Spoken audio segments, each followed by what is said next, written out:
Беше тоа на 20. јануари 1847 година, кога во Охрид е роден преподобниот Јоаники Ракотински, толкогодишен игумен и старешина на манастирот Свети Илија кај Ракотинци. На 20. јануари 1898 година во Шабац, Србија, умре Коста Абрашевиќ, македонски пролетарски поет. Се школуваше во Охрид. По преселувањето на неговото семејство во Шабац го продолжи образованието и мошне млад почна да пишува песни и љубовни и патриотски. Пишуваше на српско-хрватски јазик и е еден од најзначајните поети македонци кои твореа на друг јазик. Роден е во Охрид на 29. мај 1879 година.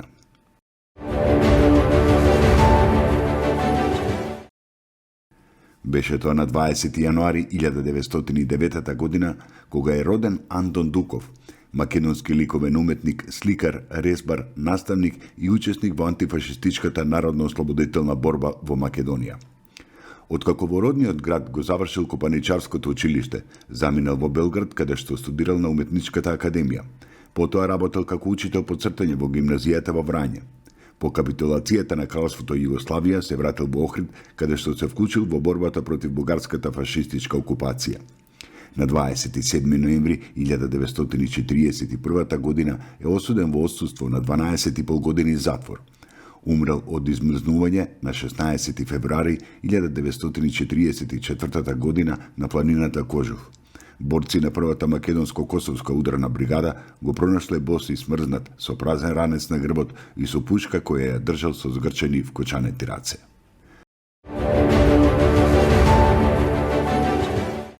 Беше тоа на 20. јануари 1910 година, кога во Битола е роден Вангел Чукалевски, припадник на македонското национално-ослободително и комунистичко движење и учесник во антифашистичката војна во Вардарскиот дел на Македонија, воен пилот. Во предвоениот период бил пилот со чин капетан во бившата југословенска војска.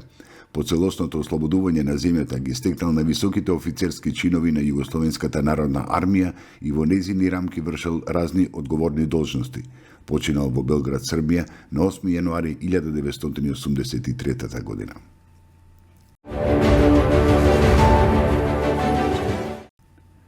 Беше тоа на 20. јануари 1920 година, кога во Битола е роден Бено Исак Русо, припадник на македонското национално-ослободително и комунистичко движење и учесник во антифашистичката војна во Вардарскиот дел на Македонија, генерал мајор на Југословенската народна армија. Во 1960 година бил унапреден во чин генерал мајор. По пензија бил од 1970, а одликуван бил со партизанска споменица 1941, орден Југословенско знаме со лента, орден Заслуги за народот прв ред и друго. Починал во Скопје на 18. јуни 2006 година. Беше тоа на 20. јануари 1936 година, кога пуштена е во сообраќај железничката линија Прилеп-Велес во должина од 86 километри. Беше тоа на 20. јануари 1945 година, кога во Воденско, Егејска Македонија е формирана тајната македонска ослободителна револуционерна организација ТМОРО. Иницијатор, организатор и раководител на организацијата беше Вангел Ајановски Оче. Беше тоа на 20. јануари 2000 година, кога почина Славко Јаневски, раскажувач, романописец, поет, филмски сценарист, есеист и сликар. Долги години бил член на Македонската академија на науките и уметностите и Друштвото на писателите на Македонија. Тој припаѓа на првата генерација македонски писатели по Втората светска војна, која ги поставила темелите на современата македонска книжевност. Неговиот роман Село за седумте јасени е првиот роман објавен на стандарден македонски јазик.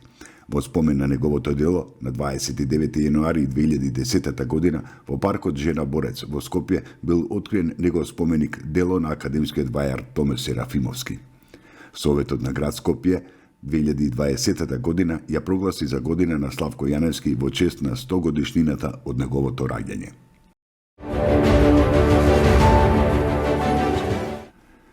Беше тоа на 20. јануари 2003 година, кога почина Паскал Сотировски, член на Францускиот национален центар за научни истражувања, како и на одделението за сончева и планетарна астрономија на Франција.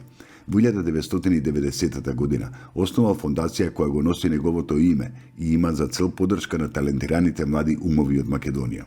Во 1991 е избран за надворешен член на Македонската академија на науките и уметностите. Како плод на неговата истражувачка дејност, тој објавил таблици на спектрите од двоатомски молекули присутни на сончевата површина. Особен интерес имал за рудникот Алшар. По рамки на неговите истражувања на сончевото јадро и неутриното, односно частичката без маса и полнеж, која на земјата доаѓа со брзина на светлината и за чие движење нема пречка, тој сметал дека е потребна редката талимова руда лорандит, која е застапена во рудникот. Во 1998 година Светскиот македонски конгрес го прогласил Сотировски за македонски сенатор.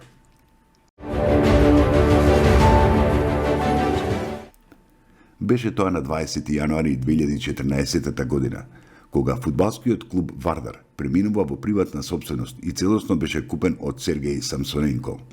По голем позитивен притисок од јавноста пред се онаа црвено-црната, русинот реши покрај ракометниот машки и женски Вардаров колектив да влезе и во фудбалскиот. Беше тоа на 20. јануари 2015 година, кога во Скопје почина Јован Тофоски, председател на Македонското лекарско друштво. Во 2001 година под негово водство е родено првото дете од епрувета во Македонија. Беше автор или коавтор на над 130 стручни научни трудови. Тофоски ја извршуваше и функцијата председател на Црвениот крст на поранешна Југославија и експерт на Светската здравствена организација од областа на репродуктивното здравје. Беше министер за здравство во втората влада по осамостојувањето на Република Македонија. Носител е на повеќе признанија, како и највисокото на Македонско лекарско друштво, повелбата Трифун Пановски. Тофоски е роден во Прилеп во 1940 година.